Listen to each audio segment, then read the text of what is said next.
So what is the cause of all pain and suffering on this planet, in your life, and in everything that's going on around you and everyone else on the planet that's in the experience of pain and suffering?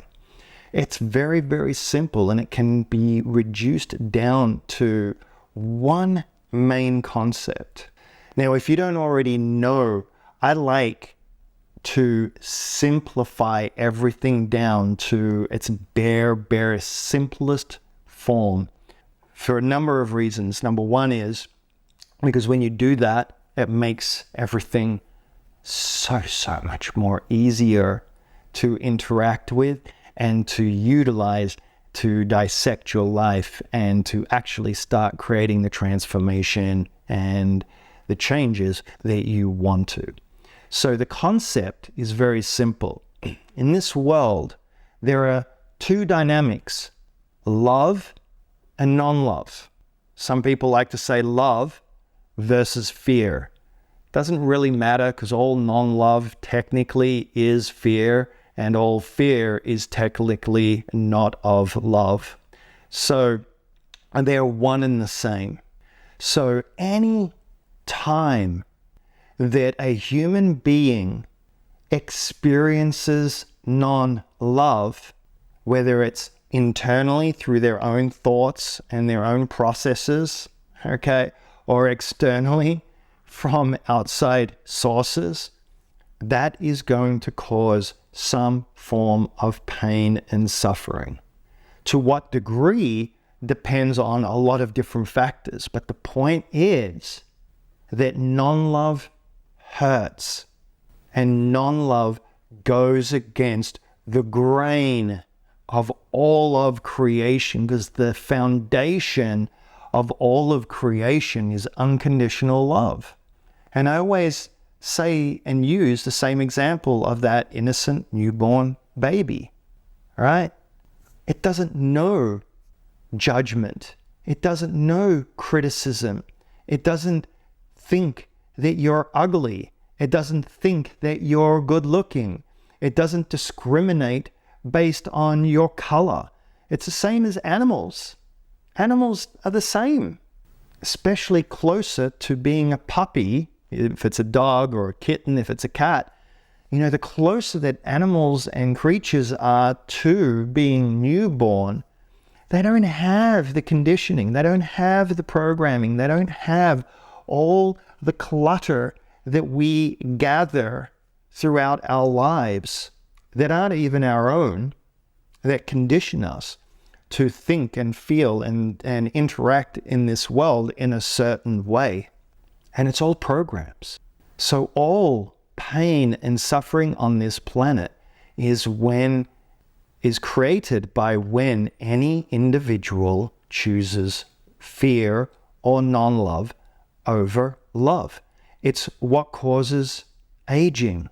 It's what causes stress, which causes aging. It's what causes disease. It's what causes every single ailment on this planet. When you are not aligned with who you truly are and who you were born to be, the only result of that can be pain and suffering. It's simple. It's simple.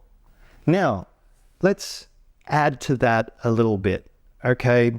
Just because I know that to some people that's a little bit too simple, okay? But let's just talk about things like attachments. That is a component of fear. It's also a component of non-love. Why? It's a component of fear because when you're attached to something, then you're afraid that either you're not going to have it there any longer, or you're wanting to control it and manipulate it, which is sort of the same thing to a certain degree. It's non-love because it's not loving at all to yourself or to anybody else. It doesn't acknowledge the perfection of creation, the perfection of your creation, of your life as it is. So those attachments, they usually will have agendas placed on them, right? It's all control. it's manipulation. Nothing good can ever come from that. I'm not talking about being in denial and not taking the right action and just letting everything fall to crap. That's different. Talking about attachments to people, to things, to things outside of self that you don't have control over, and you're not meant to have control over, yet you sort of do have control over it, which is the grand irony. But you want to work on your attachments, because whenever you get attached to something, then that's when it causes all the craziness, right? And when you don't get your own way, or whatever doesn't work out the way that you expect it to. And any form of attachment is constrictive as well. So you literally constrict the universe's ability to make something easier or better, or to move certain things out of your life. I mean, could you imagine you're attached to something and you will not let it go? And maybe the best thing for you is to let that go so that the new thing can come in. Same with relationships. It's not just stuff. We're talking about relationships here too. People in your life, the stuff that you own, the stuff that you want, stuff in general. What you want to be attached to is your unfoldment and doing the best that you possibly can. That's the highest use of being attached, right? Is for it to be feeding into the motivation that you have in order to better your life, to better yourself, to realize more of that inherent divinity that's inside of you, that superhuman, superconscious self. That's what you want to be putting your energy into the most. So attachments, agendas is one. Judgment is another.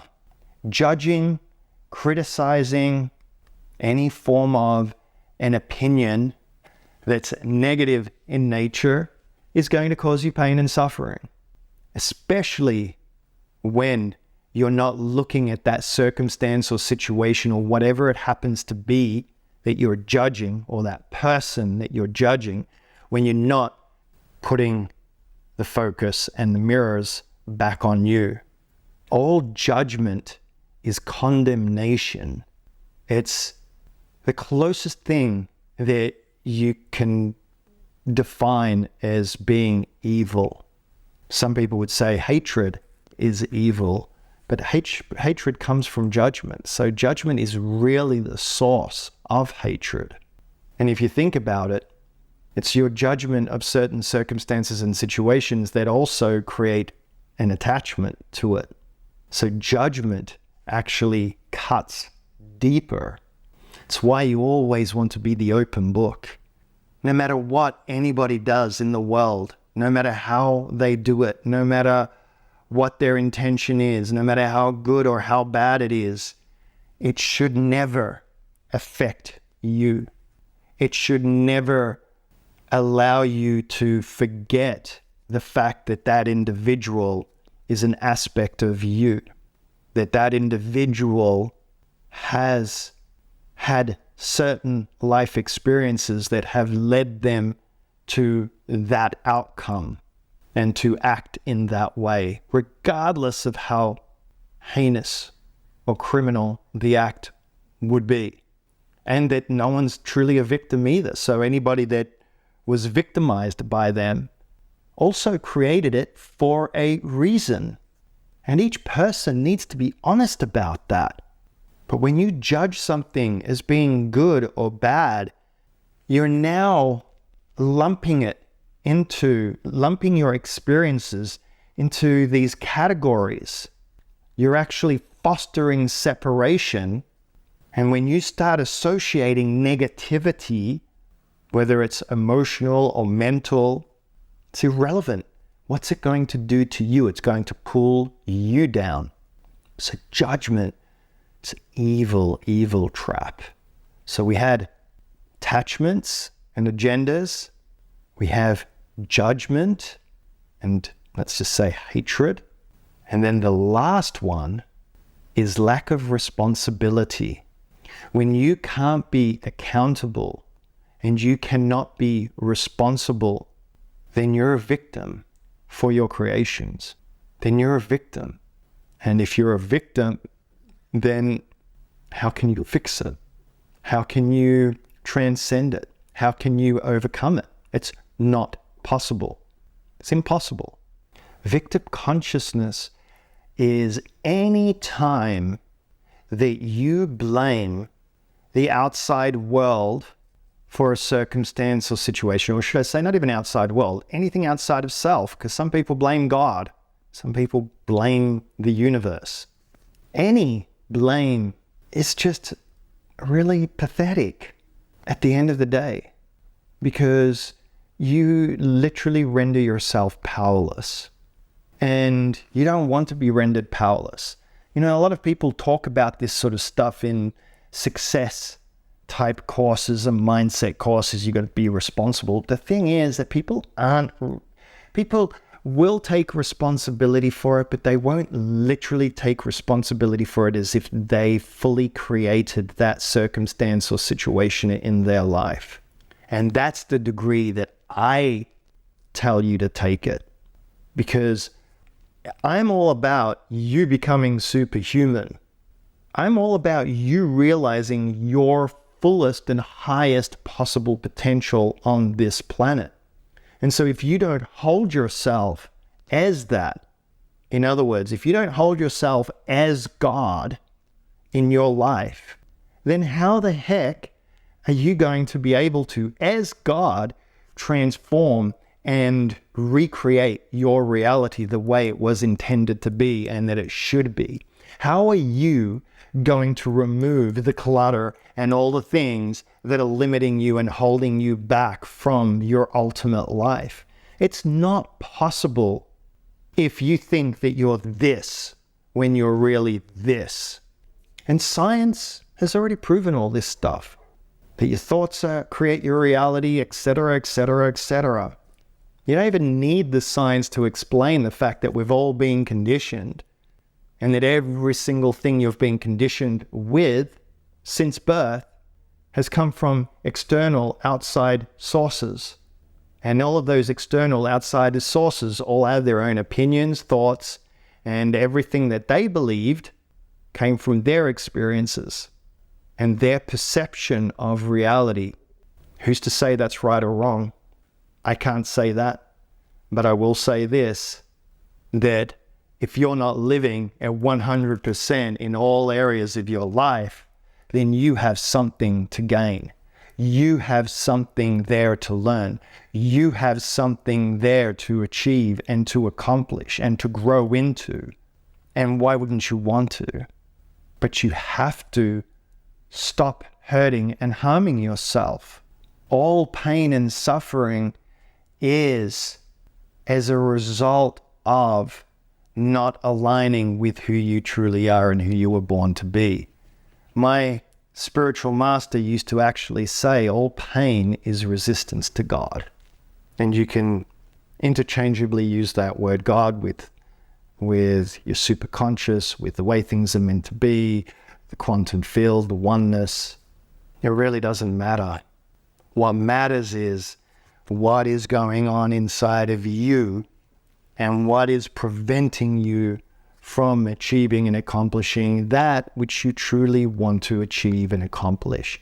Do you have the clarity? Do you even know what it is? And are you looking at your world through the lens of truth? Because if you're looking at the world through the lens of truth, then you'll actually find that a lot of the things that you think that you want, you actually don't really want. And think of it this way, it's a waste of a wish. It's a waste of a request. You know, if you had Aladdin's lamp right here and you're rubbing it, wouldn't the best wish to ask for would be for infinite wishes? Instead of, I want the car, or I want the house, or I want to win the lottery. Those would be the most ridiculous wishes you could possibly ask for, because all of that stuff can be taken away from you too, at any point in time. But it's what people don't get. People ask for so many stupid things and they wonder why they don't even get it. Because there's no point to it. There's no reason for it. It's just a desire. Because of what? Because you want to look good to your friends and family, or you want to impress somebody or someone. I mean, you've got to look at everything, the motivations behind the things that we want. If you don't understand why you want something, then you're probably not going to create it or do what you need to do in order to create it in your life. And this is not about the why being big enough. It's about the why being real. So all pain and suffering is every single time that you choose non-love or fear, which is basically buying into the illusion and getting sucked into the illusion and making your reality, or trying to define your reality based on that.